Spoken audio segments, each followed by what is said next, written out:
Hello guys, நான் vs பேசுகிறேன். இன்னைக்கு நம்ம பார்க்க போகிற சீரிஸோட நேம் வந்து அகாடமிக் ஜீனியஸ் ஸ்வாட் மாஸ்டர்ன்ற சீரிஸோடைய எபிசோட் 9 தான் இன்னைக்கு நம்ம பார்க்க போகிறோம். அதனால நீங்கள் நம்ம சேனலுக்கு புதுசாக இருந்தீங்கன்னா உங்களால் முடிய சப்போர்ட் நம்மளுடைய சேனலுக்கு சப்ஸ்கிரைப் பண்ணி சப்போர்ட் பண்ணுங்க. அது மட்டும் இல்லாமல் அது கூட இருக்க பெல்லைக்கான ஆல் வச்சுக்கோங்க. அப்போ தான் நான் போகிற அடுத்த வீடியோவில் மேலே நோட்டிஃபிகேஷன் வரும். இதுக்கு முன்னாடி கிட்டத்தட்ட ஒரு 8 எபிசோட் போட்டுப்போம். அந்த எபிசோட பார்க்காதவங்க போய் செக் பண்ணி பார்த்துருவாங்க. அப்போ தான் இந்த ஸ்டோரியை புரியும். முடிஞ்ச அளவுக்கு யாரும் ஸ்கிப் பண்ணாமல் நம்ம பொறுமையாக பார்ப்பீங்க. நம்புறேன் இந்த வீடியோ பிடிச்சவங்க எல்லாருமே கமெண்ட்டில் உங்களுக்கு பிடிச்ச எமோஜி போட்டு இந்த வீடியோக்கு லைக் போட்டுருங்க. பிடிச்சிருந்தா மட்டும். சரி, வாங்க நம்ம கதை போகலாமா.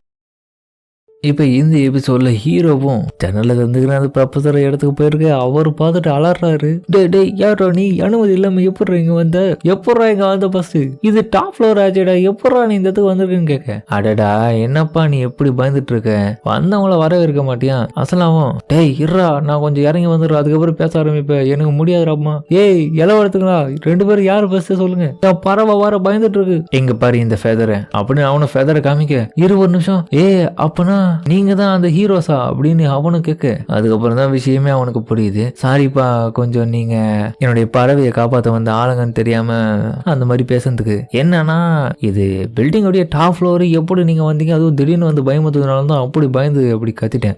சரி அதெல்லாம் பிரச்சனை இல்லை, நீங்க சொன்னதுல எந்த விதமான தப்பு இல்லை, நாங்களும் அப்படி வந்திருக்க கூடாது தான், ஏன்னா ஒரு விண்டோவை பயன்படுத்தி வரும்போது யாரா இருந்தாலும் சந்தேகப்பட்டு அப்படிதான் கத்துவாங்க, அதுவும் இல்லாம அவன் மேலதான் தப்பு. இதை கேட்ட அசலாவா யார் மேல சொல்றான், ஓ ரோனன் என்னதான் போட்டு கொடுக்குறியா, நான் டெலிகினிசிஸ் பவரை பயன்படுத்தினேன், தப்பு ஏமாலதான்டா, தேவலாம பயன்படுத்தி உனக்கு ஹெல்ப் பண்ண பத்தி அப்படின்னு அவன் மனதுக்குள்ள யோசிக்க, வாய மூடு புலம்புறத ஃபர்ஸ்ட் நிறுத்துன்னு சொல்ல, சரி இருந்தாலும் நான் இமேஜின் பண்ணது காட்டிலும் நீங்க இப்படி இருப்பீங்க நான் எதிர்பார்க்கவே இல்லை, அப்பனா அன்னைக்கு உங்க பறவை கிட்ட இருந்து கம்யூனிகேட் பண்ணி எங்க கிட்ட பேசினாலே நீங்க தானா, நீங்க பார்க்கும் போதே தெரியுது நீங்க ஒரு டம்மி ஹியூமன் வகையை சேர்ந்தவங்கன்னு, அப்பனா இந்த பறவையோட ஓனர் நீங்க தானா, ஆமாம்பா, அது மட்டும் இல்லாம இந்த ப்ரொஃபஸரா இந்த பேலியன் அகாடமில இருக்கேன், எனக்கு கொஞ்சம் ஆச்சரியமா தான் இருக்கு, ஹீரோஸ் எப்படி என்ட்ரன்ஸ் எக்ஸாம்ல அப்ளை பண்றதுக்காக வந்திருக்கீங்களா, என்ன கதனே புரியலையே, தயவு செஞ்சு என்கிட்ட எந்த விதமான ஹெல்ப்போ கேட்காமலாம் இருந்துடாதீங்க, என்னால முடிஞ்சலுக்கு எதனா ரெக்கமெண்டேஷன் பண்றது நான் கூட பண்றேன், கவலைப்படாதீங்க, பட் இன்னைக்கு உங்களுக்கு எக்ஸாம் ஆச்சு, ஆமாமா அதை பத்தி கவலைப்படாதீங்க, கண்டிப்பா அதுல ஃபெயில் ஆகிட்டீங்களா, எப்படி ஃபெயில் ஆக மாட்டீங்களே, ஃபெயில் நீங்க வேணா என்கிட்ட எதனா சொல்லுங்க, எதனா முடிஞ்சளவுக்கு பாக்குறேன், அன்லக்கியே பேசாதீங்க முதல்ல. ஹீரோவும் சரி அதெல்லாம் விடுங்க,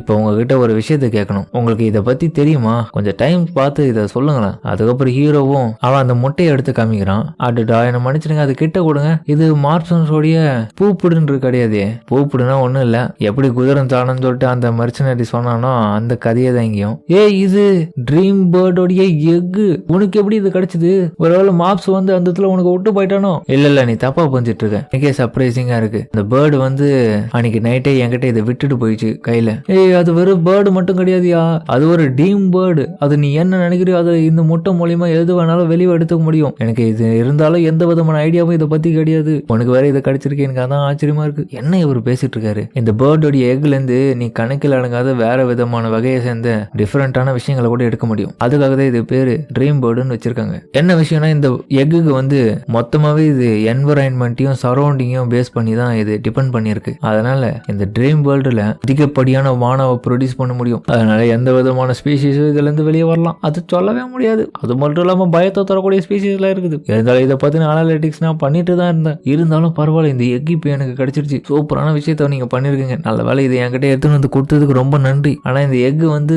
மானச உள்ள அடக்கி பயங்கரமா ஜொலிக்குதே, அப்படி என்னதான் சொல்ல வரீங்க இதுல கடைசியா இந்த எக் பத்தியா, ஏன்னா எனக்கு ரொம்பவும் ஆர்வமா இருக்கு, ஒருவேளை இந்த பேர்டு வச்சு நீங்க இந்த எக் எல்லாம் கலெக்ட் பண்றீங்களா, அப்பெல்லாம் பண்ணலாம், நானு இது என்னோட செல்லப்புறாணி, நான் அப்பெல்லாம் பண்ணுவேனா, இது பார்க்கவே வித்தியாசமா இருக்கு, இந்த பறவை எந்த மாதிரியான வகையை சேர்ந்தது, அப்ப அந்த பறவையை ஒரு தினசா பாக்க, முட்டாள் பறவை எதுக்கு அப்படி என்ன பாக்குற, நான் உங்ககிட்ட ஒரு விஷயம் கேட்கலாமா, என்னது நீங்க தப்பா எடுத்துக்கணும்னா இந்த எக் வந்து ரொம்ப ப்ரெஷியஸ் ஆனது, அது மட்டும் இல்லாம இந்த ட்ரீம் போர்டு வெறும் வாழ்நாள்ல 1 டைம் மட்டும் தான் இந்த மாதிரியான எக் எல்லாம் போடும், ஃபேக்ட் என்னன்னா இந்த ஹீரோஸா இந்த இதை காப்பாத்தி நீங்க இது எக் வேற எடுத்துன்னு வந்திருக்கீங்க, அப்படின்னா எனக்கு தெரிஞ்சு மாப்ஸோடைய கண்ணுக்கு நீங்க ஸ்பெஷலா தெரிஞ்சதுனால தான் இந்த முட்டை அவன் வந்து உங்ககிட்ட கொடுத்துருக்கா, அதனால கண்டிப்பா நானும் உங்களை ரெஸ்பெக்ட் பண்றேன், கவலைப்படாதீங்க, இவன் உங்களை மதிச்சு அந்த மாதிரி பண்ணதுனால இதுக்கப்புறம் நீங்களும் என்னுடைய ஃப்ரெண்ட்ஸா ஆவீங்க, அதை பத்திரமா நீங்க பாத்தீங்கன்னா அதுவே எனக்கு போதும், அப்படியா சரி இருந்தாலும் எனக்கு கியூரியஸா தான் இருக்குது, எந்த டைம்ல இது உடச்சி வெளியே என்ன வர போதும், இப்ப வேற எங்களுக்கு எக்ஸாம் நடக்க போகுது, சரி நான் இந்த இடத்துல கிளம்பட்டுங்களா, பேசி முடிச்சதெல்லாம் போதும், சரி 1 நிமிஷம் வெயிட் பண்ணுங்க, உங்களுக்கு எதுனா என்னால முடியுது எதுனா தர முடியுமான்னு பாக்குறேன், ஏன்னா வந்துட்டீங்க,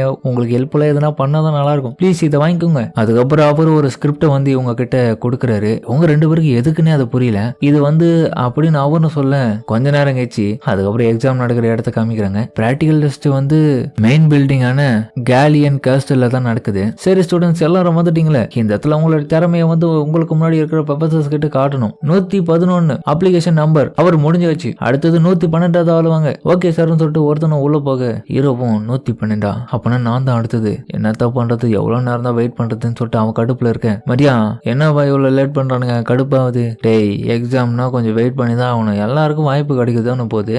அது மட்டும் இல்லாம எதுக்காக நீ இப்படி தேவையில்லாம இந்த மாதிரியான ட்ரெஸ் எல்லாம் போட்டுன்னு வந்திருக்கேன் அப்படின்னு ஹீரோவும் கேட்க, டேய் நான் ராஜா பரம்பரைடா, அப்படிதான் நான் போட்டுன்னு வருவேன். ஏன்னா என்ன பாக்குற எல்லாருக்கும் நான் ஒரு நோபல்னு தெரியணும்ல, அப்பதான் எக்ஸ்ட்ரா அட்டென்ஷன்னா எல்லாருக்கும் என் மேல வரும்போது இந்த பேலியன் அகாடமியோட பிரைவேட் எக்ஸாம்ல வந்து சூப்பரா நான் செலக்ட் ஆயிட்டு போயிடுவேன். அதே மாதிரி நம்ம மேல ப்ரொஃபசர்ஸோடைய கண்கள் இருக்கும் போது நல்ல அபிப்பிராயம் ஏற்பட்டு சீக்கிரமா நமக்கு சீட்டு குத்துருவாங்க. அதனாலதான் இந்த வேலையை பாக்குறேன். என்னடா நீ ஒண்ணுமே தெரியாம இப்படி இருக்கேன். அப்படியா, பார்க்க நல்லா தான் இருக்கு, வேற வழி என்ன பண்றது, இப்படிலாம் பண்ணாதான் கரெக்டா இருக்கும் போல. சரி உன்னோட கியூட்டி எங்க போயிட்டான், அவளை இப்படிதானா, அவளை பத்தி ஏன் கேக்குற, அவ தானே மேஜிக் டெஸ்டிங் பண்ற ஏரியாவுக்கு போயிருக்கான், அவளுக்கு அது மட்டும் தானே வரும். ஆமா என்ன பண்றது, அவளால மேஜிக் மட்டும் தானே பயன்படுத்த முடியும்னு இவனும் சொல்லிட்டு இருக்கேன். அதுக்கப்புறம் அந்த எக்ஸாம் நம்பரை கூப்பிடுற வரும். சரி 112வது ஆள் முடிஞ்சாச்சு, அடுத்தது 113வது ஆளு யார் அது, வாங்க. ஓகே நான் வரேன்னு சொல்லிட்டு அதுக்கப்புறம் ஹீரோவும் அவனும் கிளம்ப. டேய் நல்லபடியா பார்த்து போயிட்டு வா, நர்வஸ் ஆகாத. அதே மாதிரி நான் சொல்லிட்டேன், ஃபெயில் ஆயிட்டுனா என்னால எதுவும் பண்ண முடியாது, அதனால இருக்கிற ஒரு வாய்ப்பை நல்லபடியா பயன்படுத்திக்கோ. ஓகே ஓகே எனக்கு யாருடைய உதவியும் தேவையில்லை, இப்போதைக்கு நானே பாத்துக்கிறேன், கண்டிப்பா நான் போயிட்டு திரும்ப வரோம், கவலைப்படாத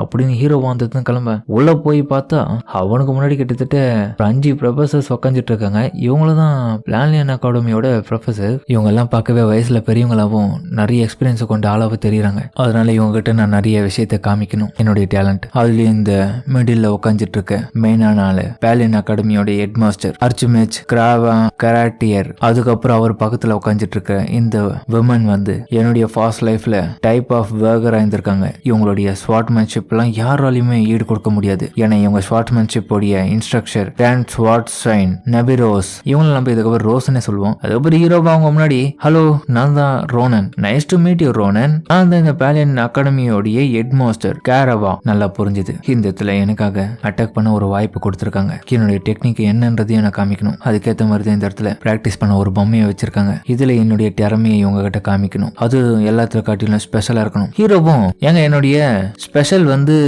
ஃபாஸ்டா கட் பண்றது, அவ்வளவுதான். அப்படியா, ஃபாஸ்டா கட் பண்ண முடியுமா உன்னால? அப்போ பக்கத்துல இருந்து இன்னொருத்தரும், சரி உன்னால வித்தவுட் எனி மானா இல்லாம கூட கட் பண்ண முடியுமா? அந்த மாதிரி எவனும் சொதப்பலா தான் இருப்பான், யாருக்கு தெரியும். முதல்ல இந்த பையனை பார்க்கவே சரியில்லைப்பா, இவனுக்குள்ள அந்த மாதிரியான டேலண்ட்லாம் இருக்குமா, நம்மளதான் முட்டாளாக்க பாக்குறானா? மேபி இருக்கலாம். நம்மளுடைய டவுன்ல இந்த மாதிரியான பையன்லாம் இருக்குதுன்னு அதிர்ச்சியமா தான் இருக்குது. சரி இந்த பையனுக்குள்ள எந்த மாதிரியான பவர்ஸ்லாம் இருக்குதுன்னு நம்ம பார்ப்போம் அப்படின்னு அவங்களும் அதுக்கப்புறம் ஸ்டார்ட் பண்ண சொல்ல, ஹீரோவும் இந்த ப்ராடக்ட் மேஜிக்கல் என்ஜினியரிங்கால உருவாக்கப்பட்டது, அதனால கண்டிப்பா நம்ம கொடுக்குற அட்டாக்னால இதை அப்படியே அப்சர்வ் பண்ணிக்க முடியும். அதனால என்னுடைய மானாவை பயன்படுத்தினாலும் இல்ல ஆராவை பயன்படுத்தினாலும் பின் விளைவுகள் மோசமா இருக்குமா? இந்த பையன் கண்டிப்பா தோத்து தான் போக போறான், இவனால செலக்ட் ஆக முடியாது, பாரு என்ன நடக்க போகுதுன்னு சொல்லிட்டு இந்த 2 ப்ரொஃபசர்ஸும் ரொம்பவும் ஹீரோவை ஏளனமா பேசுறானுங்க. இதெல்லாம் அந்த ஹெட் மாஸ்டரும் முட்டாளுங்க, எப்படி யோசிக்குது பாரு. பசங்க அவனுங்களோட பெஸ்ட் கொடுத்து பண்றதை விட்டுட்டு அதை கவனிக்கணும், உற்சாகப்பத்ததை விட்டு தேவையில்லாம இவங்களும் இப்படி பேசிட்டு இருக்காங்க. ஃப்ரண்ட் லைன்ல உட்காந்துட்டு இப்படி பேசுறது எனக்கும் கொஞ்சம் கடுப்பா தான் இருக்குது, பட் கேட்க முடியாது. சரி